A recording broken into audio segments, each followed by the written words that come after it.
River Reservoir. What an incredible place, right? I mean, it's a place that we all know and love so well. I've lived all over the country. I've traveled all over the world. And before we moved back to Vermont, my wife's parents moved back to this area. And one of the things she was raving about, my mother-in-law, was Green River Reservoir. And she said, you've got to check this place out when you guys finally move here. It's like Shangri-La. That was the phrase she used for it. So it was, when we did move here, it was the first place that I took my daughter camping when she was 1 year old with my wife here. This is, does anyone recognize this? This is campsite, what is it? Campsite 30 on the southern end of the island there. So incredible place. That was her when she was 1 year old, and we still go regularly camping with her all the time. This is her just a few weeks ago. We went out on a little solo daddy-daughter camping trip. So it's just a place that I absolutely love, right? Here's another view from a different camping trip that I took with the girls a few weeks ago. And does anybody recognize this one? It's, well, very close. This is 18. Yep, so right in that area, right? So what is it about Green River Reservoir that we love, right? To me, at least, it's this vast expanse of unbroken wilderness, right? It's just that incredible wildness of that place. You know, in one moment, you're across the street from the CVS and the gas station on the corner there in Morrisville, and within, 10 or 12 minutes, you're just in wilderness. You're in this incredible spot that's just as far as you can think to go. You've got incredible wilderness, incredible wildlife, right? And that's something that, sadly, we're starting to lose here in the state of Vermont, right? So we're developing this state basically, you know, one house at a time in kind of this pattern right here, right? You know, you fly into Vermont and people say, well, what's the problem? There's a lot of trees, right? You see trees everywhere. So we're developing in this sprawling fashion. And I have this example photo here that I use for talks a lot. I hope this is no one's house here, because this is very close to here.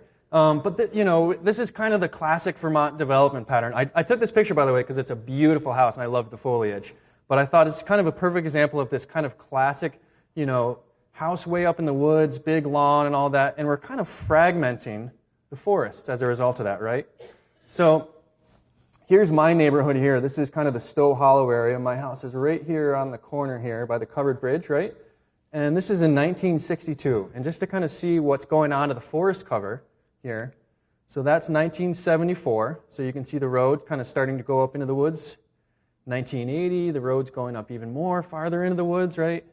1996, a lot of the houses start carving into the woods. 2007, even more so, right? And by 2011, we're getting these smaller and smaller pieces of habitat, right? So this, to me, is why places like Green River Reservoir and some of these large blocks of incredible wildlife habitat are so important right now, right? Let's look at this statewide and see what this looks like. So in this map, you've got the urban areas in the red and the agricultural areas in the yellow, all right? And then if you add into that the roads, that's kind of what it looks like. And then you add on top of that all of the houses and buildings. And all at once, we've got what was kind of a large chunk of unbroken habitat broken into these smaller and smaller pieces, right? So why does that matter? What difference does that make? Well, there's a few reasons that matters. One is that it means that wildlife have to move across our human development to get from one place to the other, right? And the other is that each one of these patches is smaller and smaller. And the analogy that I like to use is, imagine you're lost at sea and you're in a life raft floating around, and all of a sudden you see land in the distance. Now, would you rather wash up on a little tiny spit of sand with 2 coconut trees, right? Or a giant, vast, like Hawaii-sized island, right? Obviously, those bigger patches are going to give you those important resources that you need, right? So that's kind of what we're seeing, and why I wanted to just kind of cash this in terms of what's going on with the wildlife here in the Green River Reservoir area. And just one more thing. So the title of my talk was originally the wildlife of Green River Reservoir in the time of a changing climate. And so I figured it would be good. I sometimes show a little bit more and go into more depth in this, but I wanted to show at least this one slide of climate change and what effects it's going to have on our forests especially, right? So this is a slide from the IUCN, the International Union of Concerned Scientists, and this is a prediction of what our climate is going to look like by the end of the century, right? So under the low emission scenario, which means that we hold to the Paris Climate Accords, the entire world gets its act together, and we change things, we're going to be probably closer to the climate of like southern Pennsylvania, West Virginia. On our current trajectory, they predict that Vermont will be much more like the climate of the Smoky Mountains. And that is pretty startling, right?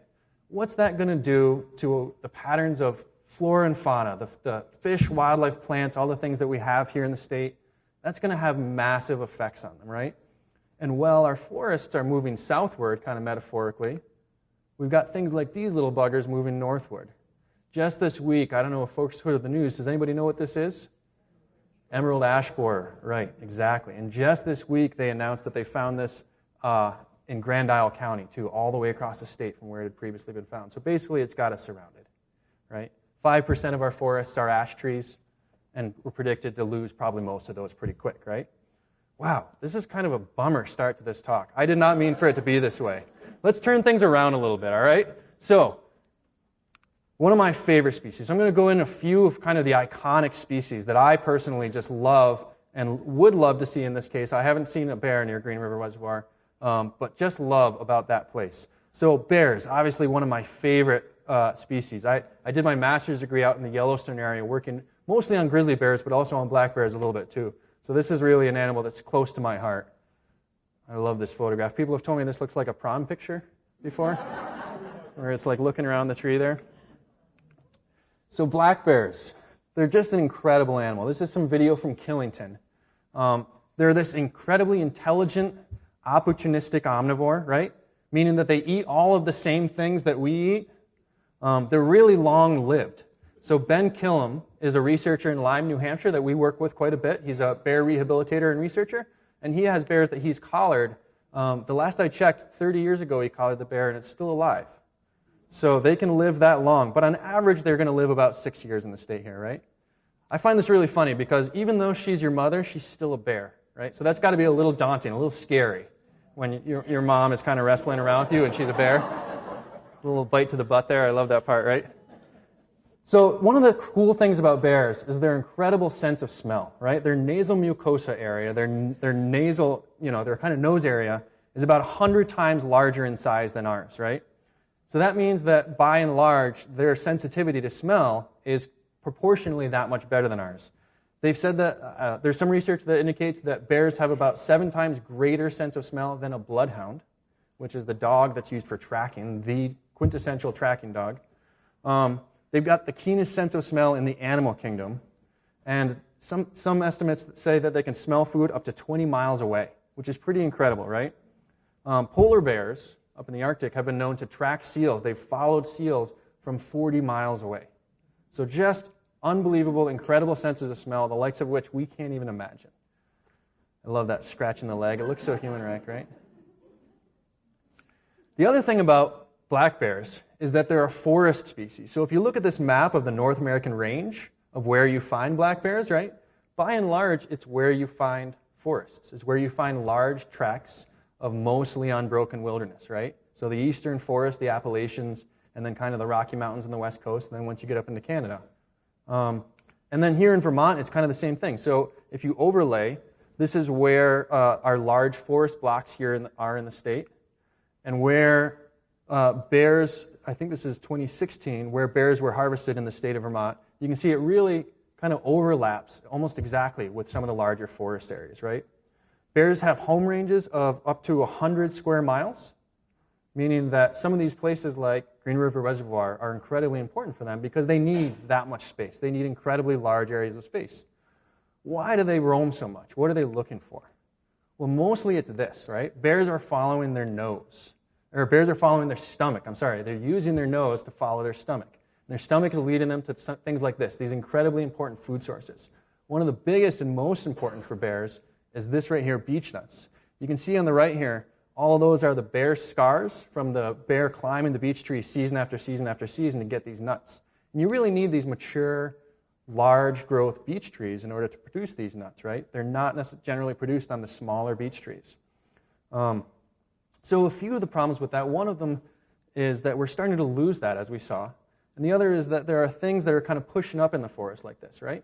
Now, this is a really touchy subject, right? I think it's worth talking about because we're doing a study on bears, and this is an introduction on it, but I in no way want to weigh in front of this room of people on ridgeline wind development, all right? But let me just say that it's one of the things that has the potential, like everything we do, to potentially fragment bear habitat, right? So this is a proposal of a wind development that is actually now currently being built inside Green Mountain National Forest. It was the first proposed wind energy development inside a national forest, which happened right here in the state of Vermont. It also just happens to be, back to this photo, the largest regional area of bear-scarred beach in southern Vermont.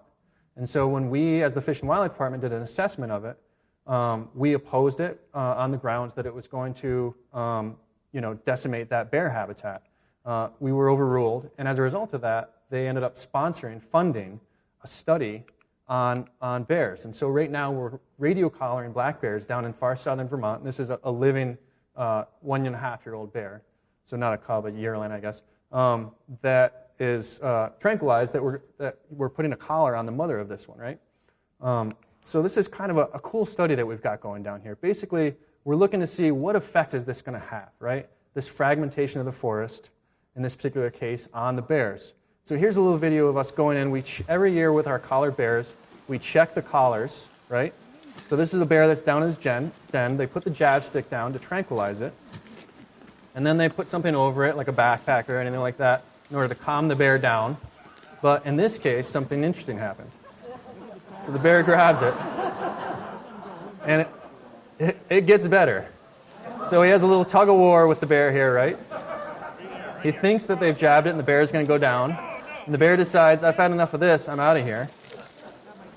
So I hope the volume is down low enough. There were a few explicatives that were exclaimed there, but he shot the bear with a tranquilizing dart. And we did end up finding the bear a little bit. And this was kind of a cool situation because we took a bunch of UVM students out, and they got to watch us process this bear with the radio collar. Basically what we're going in to do is check to see if the radio collar is causing any wear, if it's properly fitted, all that.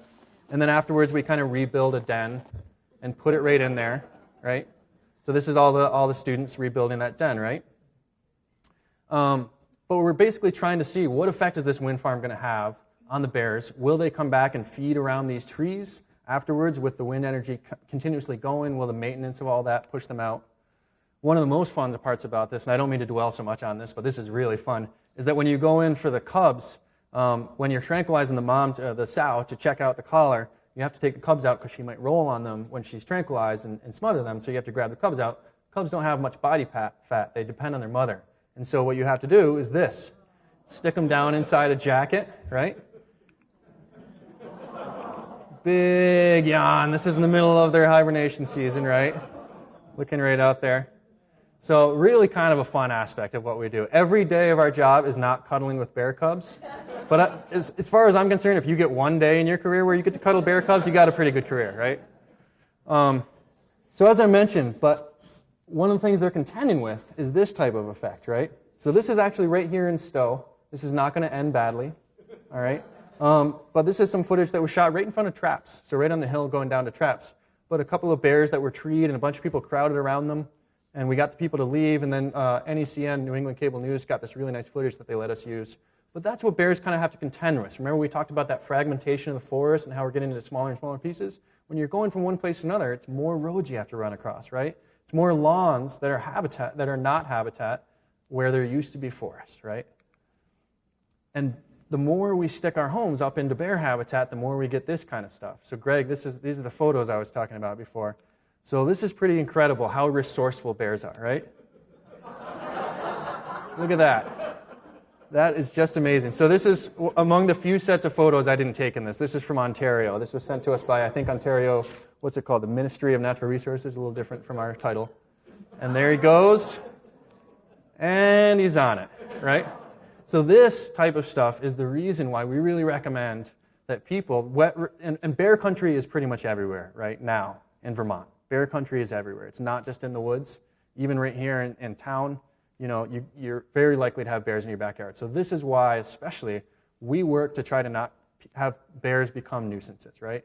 Because it's not the bear's fault. It's really our fault for doing things like leaving these attractants out. What ends up usually happening with these situations is that the bear learns that your backyard is a good place to find food, and then they keep coming back, until sometimes they try to break into the back of a house and get shot. The warden has to go put them down or everything like that. So we call birdseed the gateway drug for bears, right? This is their entry level to deciding that the woods are for the birds, no pun intended. I'm going to look for food in people's backyards, right? So this is why we always recommend people take other precautions, like dumpsters. You can see that it's got this really nice electric fencing around it, right? Or beehives or chicken coops or things like that, doing everything we can to keep these bears wild and in the forest and up in places like Green River Reservoir rather than down here in town in our backyards, right? My neighbor, actually, I was telling this story to someone at the beginning. My neighbor had his hive all surrounded like this, right? Bears are incredibly resourceful, as we saw from those other photos. He backed his truck up in a weird way one time and put it right next to the beehive, and the bear crawled up on top of the truck, jumped over the fence, knocked the beehive into the fence, and therefore short-circuited it, ate all the honeycomb, ate all the bees, and then went on his way. So incredibly intelligent animals. But the other thing to remember is that while there haven't really been any recorded bear attacks here in the state of Vermont, there have been a couple of people who have been bitten or swiped, and both of them were feeding bears. But there haven't been official attacks. But they are still a potentially dangerous animal. They're a wild animal. They're unpredictable, right? So a great case in point from this, and this is some historical photos. These shots I did not take. This guy in Minnesota in the 1970s was hand-feeding a bear marshmallows. And every day he'd go out with a full bag of marshmallows, which pretty nutritious for a bear, right? Would feed it marshmallows by hand. One day he didn't have a full bag, he had a half a bag. And the bear's like, "You're holding out on me, buddy." And the bear he thought was his friend ended up doing this to him. He almost lost his arm, right? So this is why never, ever, ever, we always recommend people never feed these animals, right? So bears need, if we want them to remain as a wild species, to be up in the mountains, to be up in these big, vast expanses of wilderness, right? They need places to go. They need places with large, unbroken forests where they can go. And the other thing is, we're starting to see a little bit of that's going to become increasingly important, I would say, before that, with climate change, right? As conditions change, as they become more, extreme from one year to the next, where you get more oscillations as a result of climate change, it's going to be even more important for them to have these connected habitats where they can move from one place to another. The other thing is we're starting to see bears, as a result of climate change, coming out of their dens a lot more, right? I wrote this down because there was just a study. So for every 1 degree Celsius that minimum temperature increases, bears hibernate an average of 6 fewer days, right? So it's by the middle of the century, they say bears will be awake between 15 and 39 more days than they are right now. So you're going to have bears out in the landscape quite a bit more often. Bears don't hibernate because they're cold. They hibernate generally because they can't find food in the winter, because it's all their food sources are covered up or shriveled up in the case of plants, right? But if there's no snow on the ground, as there's increasingly warm winters, they can go out and find nuts. They can dig for roots and things like that. So we're going to see bears out a lot more often. There are a population of bears in the Pyrenees Mountains on the border of France and Spain that, by and large, don't hibernate anymore. They don't go into their dens anymore at all. So that is a pretty big change in the landscape that we're seeing. So, moose. Let's move on to a new species here. So, moose are kind of a really interesting case study, right? One of the iconic species in the northern woods. Pre-1800s, you did have a lot of moose here in the state. You had some deer, but they were generally to the southern end of the state. And then you had the natural predators for moose. So things like wolves, mountain lions, and at that time, Native Americans, right? The 1800s come around. The natural predators were by and large wiped out as a result of both overhunting and clearing of the forests. There was a huge boom in the global wool market, and most of Vermont was cleared at that time in the mid-1800s. We went from about 80% forested down to about 30% forested and lost a lot of species as a result. And as a result of that, also, we lost most of our moose and even our deer population. In 1878, I don't know if many folks know this, deer were reintroduced into the state of Vermont. So in 1878, we reintroduced some deer from the state of New York. And for almost a century, we didn't have moose.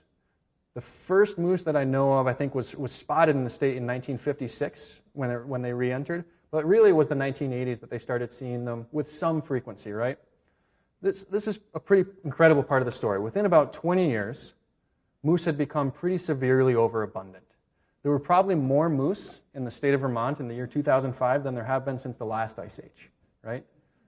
Why? There's no natural predators other than human hunters, right? And no one's been eating moose food for a century and a half, right? So you get these moose in here. Deer graze slightly differently. All the other animals eat slightly different things. And so you've got just like a moose Shangri-La, to use the phrase again, right? So you've got three issues that have caused some conservation problems with moose right now. Number one, you've got overabundant moose, right? So pretty severely overabundant moose for a little while. Number two, you've got more interaction with deer. So deer are more spread out through the state than they ever were historically as a result both of climate change and development patterns, because deer do well in suburban areas and development. And then the third is this warmer temperatures from climate change. So it's kind of a 1, 2, 3 hit for deer. So the overabundant populations, you end up with these things right here, what I like to call French poodle trees, right? Just totally grazed down to nothing, destroyed, right? Moose are like a lot of the large ungulates on the face of the earth, are the architects of the landscape and can maintain and uphold or can destroy the landscape, depending on their abundance, right? So in this case, they were severely overabundant. I like this quote from Aldo Leopold. I don't know if people recognize this one. He's talking about overabundant deer out west as a result of destroying the wolf populations. He says, "I've seen every edible bush and seedling browsed, first to anemic destitute and then to death. I've seen every edible tree defoliated to the height of a saddle horn. Such a mountain looks as if someone had given God a new set of pruning shears and forbidden him all other exercise," right? So this is kind of what moose were doing to the landscape. And this is bad for moose, obviously, for the health of the animal, but also it's going to be bad for everything else that depends on those habitats, right? Think of all the low canopy nesting songbirds, right? Think about all the forests that aren't growing back because the moose are decimating every single one of their the shrubs that are trying to grow up, right? The young maples and things like that. So around that time, there was a deliberate attempt to bring the moose population much more into balance with the habitat, with the landscape, right? So from like 2001 to the early 2010s, the department started issuing a lot more hunting permits to try to bring that moose population down deliberately. To some degree, though, it was a little bit too little too late, right? So we'll talk about why. First, this issue, right? Remember we said there's more interaction with deer than there ever was? They're crossing over more than they ever did? Well, part of the problem with that is this disease right here, which is brainworm, right? It causes moose to kind of spin in circles like this, to become really dizzy and disoriented, and it's always fatal to moose. It's not fatal to deer. Deer carry it in their brains, and they can pass it to moose, and it causes this problem for the moose. Anytime you hear of a moose in the state of Vermont that's like a celebrity moose, one that's in like a downtown area or in backyards or things like that that's hanging out, that everybody's walking straight up to and taking photos, those are almost always brainworm moose, right? And almost always towards the latter stage of themselves dying. So that's one of the issues that we're starting to see. And that's kind of a climate change and a land use issue because the deer are where they weren't before. And the second one, the big one, the one that's affecting moose in the core of their habitat that we all hear about now, is this issue, which is winter ticks. So winter ticks are a different species than black-legged ticks. Black-legged ticks, also called deer ticks, are the ones that we all know cause Lyme disease. This is a totally different species than that of tick. The reason they're called winter tick is because of this. They're not really around. You don't see them any time that's not close to winter, right? They're in an egg for most of the kind of warmer months of the year. So you don't see this tick out unless it's kind of the cooler half of the year, right? But they've got two really important times in their life cycle that climate change has been affecting. So this first one here, in March and April, the swollen females would disengage, right? So the females basically drop off the moose. If they drop, they're going off to reproduce, right? If they drop off onto bare ground, they survive in mass. If they drop off onto snow, they generally die off, right? And so more and more around that time of year, even in the core of moose habitat in the kingdom where we get all kinds of snow, there's bare ground and these things are surviving. And that happens year after year after year, and it's kind of a vicious cycle where every year it's worse because last year was worse. And the other thing is in September and October, when they're questing, when they go up to the top of like a plant and they're going there to get ready to grab onto a moose as it goes by, that time of year, if it's cold and snowy and windy and all that, they do tend to die off. And if it's the types of falls that we've been seeing lately, earlier this week, where it's 80 degrees in the middle of October, right, they're going to survive. So one of the things we've been doing as a result of that, we're in the middle of this 3-year moose study. So we're going out and radio collaring moose. This is kind of cool. This is a helmet cam. And so keep in mind, it looks like he jumped on the back of the moose, and he actually jumped near it. These are guys that we hire to radio collar the moose for us so we can follow them around. And this is kind of a neat part of it. I love this video because look at this. He's got a helicopter that almost lands on his head. How brave is that? And they use the chopper to weigh the moose. They don't tranquilize it at all. They just put blinders over it, and that calms it down, and they're able to weigh it and check it out. Then they take a blood sample. They put a collar on it. They fix the collar on. Meanwhile, the moose is tied up. It's pretty calm the whole time. A lot of these folks actually have worked or do work as bull wranglers, and so they kind of are used to handling these large ungulates. Then they collar it. They shove it off. It takes about 10 minutes. They did 60 moose. They collared 60 moose for us in about 3 days.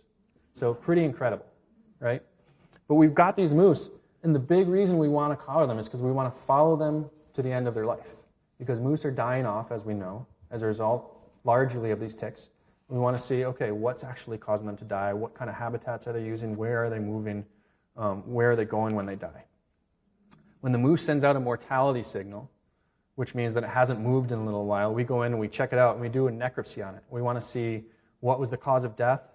And also, one of the big things that we're trying to look at is where are they in moose country, right? So the reason for that is because studies have been done already in New Hampshire and Maine on this similar problem, right? They're having the same issue in New Hampshire and Maine. And what they found is when you get below a certain density threshold, winter ticks don't pass nearly as quickly, to the point where moose are perfectly healthy and tend to survive. So our moose in southern Vermont, if they don't get brainworm from a deer, generally don't have winter ticks, right? Are very healthy because the density is really low there. In the Northeast Kingdom, at the core of their habitat, where the density is really high, this is the type of thing we're finding. So this is a necropsy I followed the moose crew in on this past winter. And we went up to this moose, and it's easy to find them on the way there because, like a wounded animal, they're actually dripping blood the whole way. So you get so many of these ticks on them, right? And there's the winter ticks in the bottom right. This is a place where the moose is bedded down. And again, that's just all blood from it. We've counted. We literally sat there and counted one by one, and there can be 20 or 30,000 winter ticks on a single moose, right? You can see in the thing there, they're like kernels of corn on the side on an ear of corn. They're so thick. And what they do is they cause the moose to die both of anemia from loss of blood. It would be like donating to the Red Cross every single day without ever taking a break, right? And then also hypothermia, because you can see the side of this moose actually isn't that bad, right? But the side of this moose, he's rubbed off the side of his body there because the winter ticks irritate him so much, and he rubs his fur right off. And so come like March or April, they end up dying of a combination of anemia and hypothermia, right? They have no fur on the side of them. They have to lie down in snow when they sleep. So it's a really kind of tough end for moose. It's a tough conservation problem too, right? Because you've got a species that you've got conservation concerns about, and the way that you deal with tick problems is you need to reduce the density of the host. In this case, in Vermont, moose are the host, right? So what do you do about that? I think generally the approach will probably be either to let nature take its course, in which case moose are just going to drop to a certain density anyway as a result of these winter ticks. And they've found in other areas when that happens, they tend to stabilize. You get below a certain density threshold. They've had this happen in southern Alberta and kind of the southern end of moose range where there's also ticks. And the moose just tend to stabilize after a while. And so it's a tough conservation question for us right now because how do you get them to that density? Do you allow them to all die kind of these slow anemic deaths? Do you hunt some of them in order to reduce the population density kind of artificially and then hope that you can get there faster so that moose after moose after moose isn't dying like this? This one, by the way, and I don't mean to be a bummer and I don't mean to gross people out, but this moose, the moose crew figured the coyotes, because you only see the first back half on all these pictures, the coyotes had eaten off the back half, and they were pretty sure that happened well before he was dead. So this is a really, really poor death for these animals, right? But again, below certain densities, you don't see this. You see healthy moose populations, right? So it's a tough conservation question, and frankly, no one is really sure what the answers are. But it's something with this study we're trying to investigate right now, what the best approach is. So, no more bummers. We're just going to go up from here, all right? So, one of the most iconic species of Green River Reservoir. Why I love being at Green River Reservoir is this guy right here, right? The loon. And we'll see how well it's plugged in. Ah, there we go. All right. So, to me, loons, kind of epitomize Green River Reservoir, right? They are Green River Reservoir for me. And not just seeing them, but the sounds of loons. So, I don't know if folks know this or familiar with this. There's 4 basic loon calls, right? There's this guy, the tremolo. And this is either an alarm, or sometimes it's just used to announce their presence on the lake, right? There's this one. This is kind of the softer one, just the hoot, right? That's, parents calling to their chicks, couples calling to each other, mates, pair-bonded mates calling to each other. This is the everything's cool call, right? This is the everything's going all right. Conversely, you got this one. This is the everything's not cool call, right? This is the what are you doing in my territory, get the heck out call, right? This is usually when 2 males are trying to do a territorial call. And this is something kind of cool that I just learned when I was researching for this talk, is that apparently every male has its own signature yodel, and that apparently if they move to a different territory, they change their yodel. Kind of cool, huh? Right? And then this last one.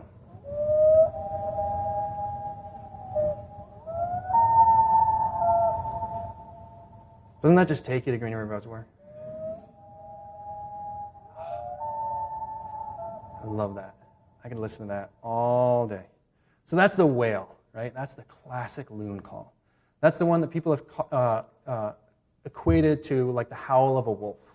That's just we're here, we're loving life, just letting people know where we are. Just such a nice call. I love that one. So the basic pattern that these guys follow is they tend to show up here around April, right? Right after ice out. They need about a 200-acre lake, at least, for a single pair. Once you get above 200 acres, you can get multiple pairs on the same lake. Does anybody know the acreage of Green River Reservoir? 650 or so. So it's usually quite a, multiple pairs, at least 2 or 3 there, some years even more than that. Was there 4 this year? There you go. Yep. That's fantastic. So this is really a conservation success story, right? This is a species that's come back here in the state of Vermont. Just continuing their lifestyle. They in May and June, they're building their nests, right? And they tend to build right along the shoreline in marshy areas, or as we've all seen on that little island in the center there. Sometimes they try floating mats, and for some places they work and others they don't. June to August is really the crucial time for them. And that's the time where there's kind of everyone, all of us who love Green River Reservoir and places like that can really help loons out, because that's when their chicks are really young and when they're most vulnerable. So giving loons a lot of space during that time of year is really important. This time of year, right now, has anyone been out on the reservoir lately to see some loons? Yeah. And so one of the fun parts about it is that the chicks are a little older. I heard a chick trying to make a call the other morning, and I was like, that's not right. That's not even close. It's fun kind of watching them stumble through the aspects of being an adult loon, right? You watch them trying to fly too, and they're just running. They can't get their bodies off. Their wings aren't developed enough yet. They can't get it up. They can't get up off the ground, right? So that's really that time. But by, ice in, by November, they can kind of call, but they can fly, right? And by that time of year, they and their parents and everybody hit the road and they head out to the coast. So they tend to overwinter in the New England coast. And one of the neat things is adult loons become flightless for a short period of time before they come back. So there's a lot of water birds that will actually molt all of their feathers all at once. Geese tend to do this right in early July, late June. And so we actually go out and ban geese during that time of year because they're totally flightless. So you can canoe up to them, you can corral them, and then they have to run onto land because they can't fly away, and you can corral them and ban them. But these guys become flightless right before their spring migration. And one of the cool things about loons, one of the things that makes them different, and one of the things that makes them a bit of a conservation challenge is this aspect right here, right? So if this were a duck, where would the feet be, right? Like you think of a mallard, the feet are going to be kind of sticking out right there, right? Loons, it's totally different. Loons' feet, as you can see from this photo, are all the way in the back. They can't walk. They don't spend any time on land. They're either on water. Well, that's not true. They don't spend any time walking around on land. They can kind of shove themselves up onto land, But that's why all of their nests need to be within about 2-3 feet of the edge of the water, right? And why things like motorboats on some lakes or development or things like that, when you've got no good shoreline habitat, are really a conservation issue for loons. So that's why areas like this is the southern end of the island, are so incredibly important for loons. Because you need stable water levels, and you need undeveloped shoreline like this, where they can put their eggs right on the edge of the shore so they can kind of shove themselves up on their belly. Loons are either swimming or they're flying. That's the only thing. Has anybody ever, this is kind of a cool thing that I did earlier, or that happened to me earlier this summer. I was out canoeing, and I was on the southern end of Waterbury Reservoir, kind of near the dam, and there's like some old trees that are sticking out down there. And so I was canoeing along, and I saw the old trees, and I kept canoeing, and I was like, oh, there's a couple more old trees, but God, they look just like loons. I don't know, it just looks like loons, but they're not moving an inch, right? And so I kept canoeing closer and closer, and I was like, I'm going to take a photo of this, because these trees, this is amazing. They look like loons. And I got about 8 feet away, and one of them popped its head up. And it had just been sleeping the whole time. It hadn't noticed I was there. It just had its head right in its wings, and I had no intention of getting that close to a loon, trust me, but it just popped its head right up. So they're on the water most of the time, right, when they're not sitting on an egg. That's just where they spend their life. It's kind of cool. And so this is out with a couple of interns that we worked with this summer and that Vermont Center for Eco Studies worked with, putting out loon nesting areas right here on the Green River Reservoir, right? And there's the man himself that I'm sure we all know, people who love the reservoir, is Eric Hansen. He's the loon biologist for the state of Vermont, but he doesn't work for us in the Fish and Wildlife Department. He works for Vermont Center for Eco Studies, fantastic conservation partner of ours. And he's got his intern in the front of the boat there. But they put these things out here because loon are particularly susceptible to disturbance, right? That's a really important conservation issue for them. And unfortunately, loons don't always get the memo that they're supposed to stay inside the signs, right? So that's all the science and conservation aspect of it. But I just kind of want to talk a little bit, just kind of close out about why places like Green River Reservoir mean so much to me. And I think they all do to you as well, right? So to me, this is the place where Thoreau's quote, "In wildness is the preservation of the world," really comes into effect, right? And it's a quote that's often misquoted. People often say, "In wilderness is the preservation of the world." But the actual quote, Thoreau, it was, "In wildness is the preservation of the world," right? And places like this represent that, right? I mean, as I mentioned, it's not, in its essence, true wilderness. It's 10 minutes from that street corner of CVS and the gas station, right? But it's wildness. It's that incredible, unbelievable wildness, right? And so by wildness, I mean things like this, right? This is a garden orb weaver. And I'm sure that they have these at the reservoir because it is such a vast expanse. But this was literally right in my yard. And my girls loved seeing something like this. And this is the type of thing that without places like the reservoir, without some of these vast expanses, we might start to lose. They may not be comfortable. Maybe they're in my backyard because we've got woods around, but you start putting more lawns and more shopping plazas and everything like that, and you wouldn't see this type of animal, right? And there have been a lot of success stories, right? We've conserved land. Collectively, the conservation community, we've brought species back, right? Sally Laughlin was instrumental in bringing a lot of these species back herself with the Endangered Species Committee, right? So this is one of the iconic species of Green River Reservoir and of all of the waters of the state now, thanks to the incredible conservation work that we've done. This is an osprey, right? This is the one that, there it is, right? And the classic call of it, ready? Here it comes. That sounds really osprey to me, right? Right? So these guys you're seeing more and more. They came back from kind of the brink. Were brought off the endangered species list along with loons and peregrine falcons in 2005, right? Another one that we're getting really close to bringing off the endangered species list, kind of starting the process of either downlisting or delisting, and a huge success story is these guys, bald eagles, right? I spent about a year live trapping bald eagles and golden eagles out in Wyoming. But when I see one on the reservoir, I still get so excited. I love it. I love seeing these animals. There's no amount of bald eagles you can get in your life without still getting excited to see them, right? I was out at one of the campsites this summer on the reservoir, and a bald eagle flew and it landed like right in the big dead snag right across the lake from me, right next to someone else's campsite. And I could tell they're just going about their business, making their fire and doing all that. And I could tell they couldn't see it. And a part of me wanted to either canoe over there and be like, look, look, or just shout across to them, hey, buddy, eagle, eagle. But obviously I didn't. But okay, here's, ready? So there's the eagle call. In every movie ever, that's an eagle call. What is that? Does anyone know? Red-tailed hawk, right? So we can thank Hollywood for this mistake, right? This is the classic thing. That is not an eagle call, despite... Has anybody ever watched the Colbert Report back in the day? The opening thing, the eagle flies down, and they've got the red-tailed hawk sound behind it, right? Totally incorrect. So here's the real eagle call.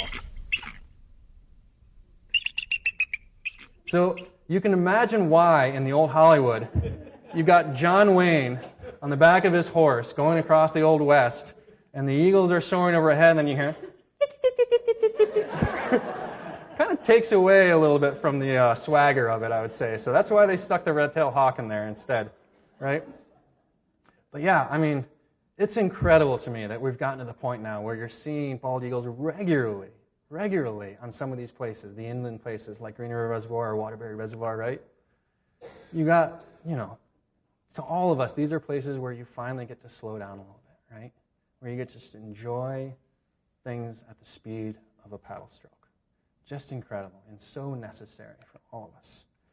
And one of the things that I find incredible is you never know what you're going to get, right? So not a classic species of the reservoir. They tend to be in open fields, but they can migrate through. You're never 100% sure of what you're going to see there, especially during fall migration, right? And to me, they're places where you can kind of renew our connection with nature, catch our dinner, things like that. Pass that love of nature, of that connection on to the next generation, right? I love this from the Green River Reservoir handout. It says thrushes, woodpeckers, flycatchers, wrens, vireos, warblers, blackbirds, grosbeaks, sparrows, right? All the different species. Does everyone know what this is? White-throated sparrow, right? Does anyone want to do the call? What do they say? Oh, sweet Canada, Canada. Yeah, exactly. She knows it, right? The other one is the poor Sam, Peabody, Peabody, Peabody. So we had a couple of these nesting in my yard in Stowe a couple of years ago, the last 2 years, and they didn't nest there this year. I was really disappointed. Love hearing them, right? These are generally kind of a little bit more of a boreal species. You see them in the Northeast Kingdom a lot, but they can be seen and heard around that area, right? Some of the things that you'll find in these incredibly wild places. I love seeing snapping turtles because to me they're like walking dinosaurs, right? They haven't changed in 100,000 years, and gosh darn it, they're not gonna, right? They're just gonna go about their life doing exactly what they do, undetected by us generally, right? To me, there's just such sublime joy in this beauty of places like this, right? So it's not just about the connection of nature. It's not just about being able to get our food or the things that nature brings us. It's really about that kind of sublime joy, and it's so important, right? I took my daughter out for a canoe recently, and we saw this guy. Ready? Right? Classic sound of the beaver, right? And at first, the first time it slapped, she was super scared. But then afterwards, she's like, Daddy, paddle closer. Let's check this out. This is really cool, right? To me, I think this was just this week. This was Wednesday morning. I went out for a little paddle, and I just loved it. I was in heaven. And this one, I was like, this has got to be what heaven looks like. If such a place exists, it's going to be Green River Reservoir, right? And so I think we can all be really thankful that thanks to the people in this room and all the people that have come before us, there are places where you can always go to hear something like this, right? And I just want to finish with another quote. One of my favorite authors, Rendell Berry, he says, a true conservationist knows that the world is not given by his ancestors, but borrowed from his children. And with that, I'll take any questions, unless Sally wants to correct anything that I said wrong. All right.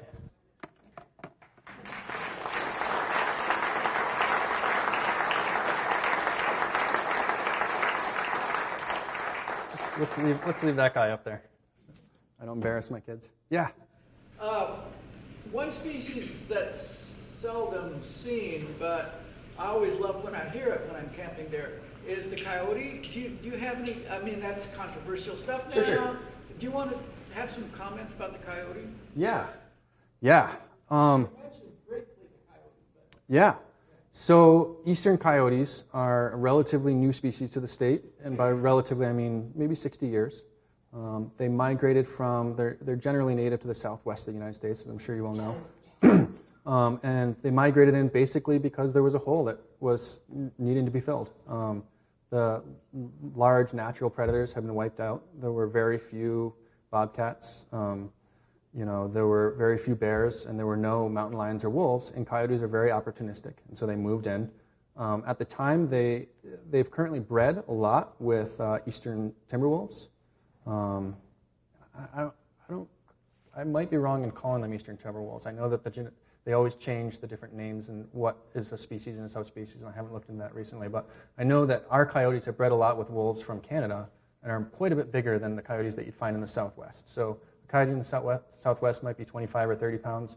There are coyotes here in the state that weigh up to 80 pounds and have a large percentage of wolf genetics. So we've kind of got this new animal, right, that's reacted to us and the human footprint on the landscape and moved in to fill this niche. And they're incredibly prolific. They're incredibly intelligent and adaptable. Coyotes have been found in Manhattan, in Central Park. They've been found basically kind of everywhere in the East now. So that's kind of, they're basically filling that niche of the top predator in the state. Yeah. Are the coyotes affected by the winter ticks when they feed on the moose? Right. Yeah. No. Generally, winter ticks tend to stick in Vermont, at least, to moose. They can be found a little bit on deer, but the difference is that deer, because they're a more southern species, deer co-evolved with ticks, and so they're very good. They're incredible groomers. They're always grooming themselves, whether they feel the presence of a tick or not. Moose, for example, I'm sorry I'm straying from your coyote question, but generally no, you don't find them on coyotes. But moose are what's called stimulus groomers, meaning that they have to actually feel something there in order to want to groom it off, because as a northern species, they didn't co-evolve with nearly as many parasites. By the time the moose can feel the ticks on there, it's already too late. They're too big. They've established themselves too well. They're really hard to get off just by grooming, which is why the moose end up kind of rubbing themselves against the side of the trees and things like that. Yeah? Any impact on humans with the winter ticks, and are we seeing any cross species between winter ticks and the traditional deer ticks, creating sort of like a hybrid? Yeah, boy, I hope not. I haven't heard anything about the hybridization of those. That would be an entomologist question, but I don't know the answer to that. Generally, I haven't ever heard of a winter tick getting on a person in the same way that a deer tick does. So black-legged ticks, the deer ticks, do obviously get on people like crazy, and they will feed and make a meal out of us just like we're any other organism. Those ticks are a lot more complicated, though, because they have multiple stages to their life, and they drop off one host and they get on another I'm going outside my realm here. I think it's like larva and then a nymph and all the different life stages, and they start generally with like a small mammal and then move up to a deer by that point. Whereas the winter ticks are just a single host species. They are born, they grab a moose, they feed off the moose, they drop off, they lay their eggs and die. what's the size of the winter tick versus the deer tick? So deer ticks, I think, are generally the smallest ones that you see, or among the smaller ones. Some of the bigger ticks, I think, are the ones that are not causing disease to people. But again, I know that only from the pamphlets that I've read about what to look for when you're getting deer ticks off you. Yeah. Does anybody know the answer to that? Someone might know better. I think it's somewhere in the smaller range, though. Yeah. Yeah. Why is there so much hunting allowed on coyotes? And what effects do you know about? That's a really good question. That's a tough question to answer. So I don't know necessarily that there's a lot of hunting per se on coyotes. I know that some people do hunt coyotes. They're, as I mentioned, a pretty prolific species. The take of the department so far has just been that the amount of hunting that's happening has not impacted the populations of coyotes, because they are so prolific. And so the take has been that, the stance has been that because they are, in that way a renewable resource, that people can, hunt coyotes for fur without necessarily impacting their population numbers, that they should allow it. So that's kind of the approach of the department so far. Yep. But it's a tough thing because when it comes to like nuisance problems, our stance has been that coyotes are a valued member of the ecosystem now, that people should not just get out the 270 and start shooting away when there are like problems with coyotes coming in to kill your livestock or things like that, that it's not really going to solve the problem. And oftentimes the research has shown that it makes the problem worse. And so we try as much as possible to work with like farmers and ranchers and people who are out there raising livestock or having coyote issues to try to take some non-lethal methods first to try to protect your livestock or do things that are going to be more long-term solution rather than just killing that one coyote and having 9 more come in to take the place. Yeah? In my area, I've heard that 70 or 100 were killed in the last maybe a few years, whatever. We used to hear them around our house. We no longer do. Yeah. Yeah, and it's hard to... This is one of the difficult parts about being in wildlife biology because we try to look at trends over the long term, and people say, people will, and I in no way mean to disregard, like, I saw this animal last year, it's not here this year, what happened, kind of thing. But the animals are always going to move around. They're always going to be population rises and falls and all that. So by and large, we try to look over the long term and look at what the trends are and if the population is stable and healthy. So yeah.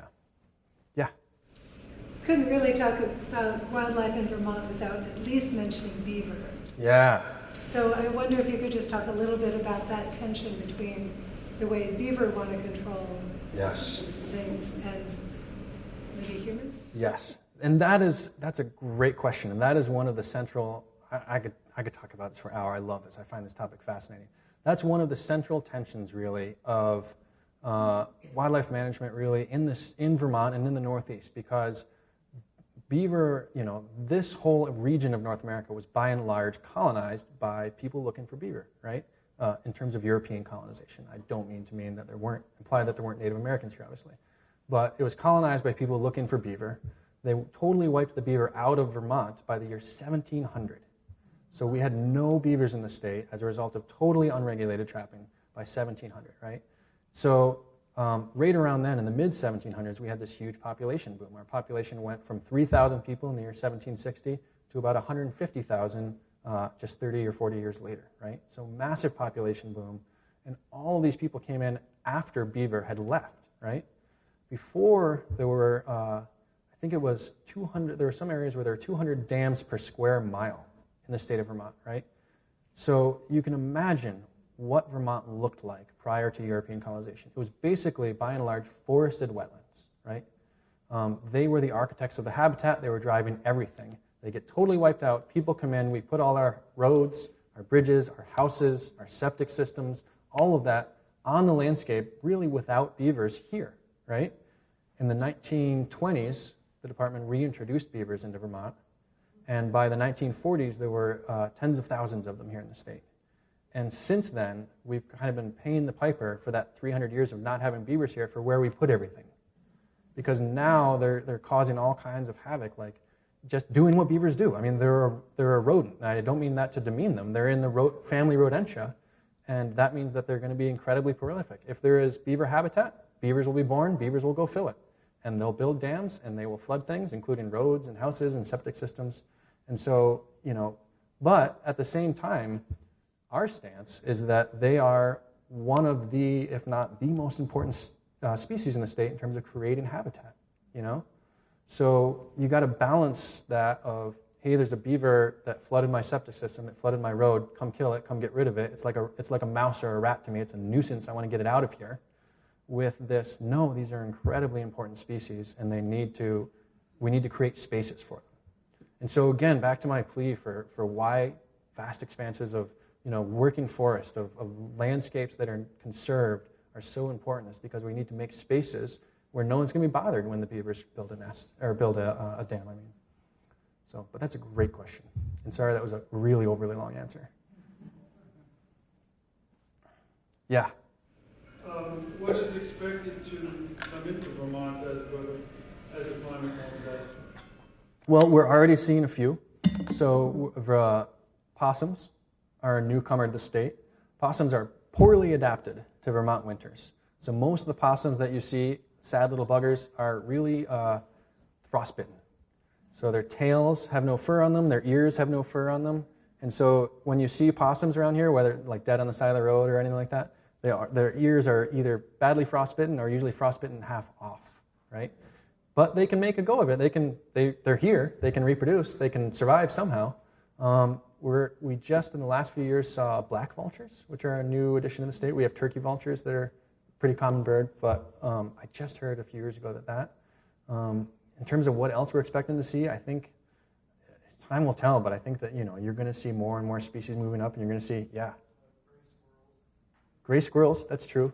Prolific year for gray squirrels, although I don't know if they were, I think they're native to Vermont, are they not? In our area, east for mid-70s when I came here, didn't see any gray squirrels. Yeah, and probably what the gray squirrels will do is, as oak trees tend to move northward, because oaks are a slightly more southern species, as oak trees move northward, you're going to see more gray squirrels because they do tend to follow that a little bit. Yeah.